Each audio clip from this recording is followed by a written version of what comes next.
এইমাত্র উপস্থিত হয়েছেন গণপ্রজাতন্ত্রী বাংলাদেশ সরকারের মাননীয় প্রধানমন্ত্রী জনাব তারেক রহমান এমপি। আমরা বাংলাদেশের সম্মানিত মুসল্লিয়ানে কেরামের পক্ষ থেকে মাননীয় প্রধানমন্ত্রীকে জাতীয় ঈদগাহ ময়দানে স্বাগত জানাচ্ছি। ঈদ মোবারক জানাচ্ছি। ঈদ মোবারক।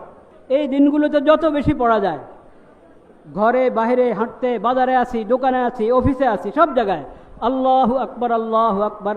কারণ এই সব কিছু ঈদ আল্লাহর দান, আল্লাহর নেয়ামত। আল্লাহ আমাদেরকে বুঝিয়ে দিয়েছেন, হেদায়েত দান করেছেন কিভাবে আল্লাহর দরবারে কোরবান পেশ করতে হয়। তো এই জন্য আল্লাহর মহিমা বর্ণনা করা, আল্লাহু আকবার আল্লাহু আকবার লা ইলাহা ইল্লাল্লাহু আল্লাহু আকবার। ঈদ 2 রাকাত নামাজ আদায় করা, 2 রাকাত নামাজের পর খুতবা হবে। নামাজ শেষ হওয়ার পর হলো কোরবানি, নামাজের আগে কোরবানি নয়। নামাজের আগে যদি কেউ জবাই করে ফেললো তাহলে নবী করিম সাল্লাল্লাহু আলাইহি ওয়াসাল্লাম লাহমু শাত, ওটা গোশত হালাল, তুমি আল্লাহর নামে জবাই করেছ, হালাল গোশত তুমি খেতে পারো, হালাল গোশতের কাজে আসবে এটা। এ পর্যায়ে আমাদের মাঝে উপস্থিত হয়েছেন গণপ্রজাতন্ত্রী বাংলাদেশের মহামান্য রাষ্ট্রপতি জনাব মোহাম্মদ শাহাবুদ্দিন। আমরা মহামান্য রাষ্ট্রপতিকে জাতীয় ঈদগাহে স্বাগত জানাচ্ছি। ঈদ মোবারক জানাচ্ছি।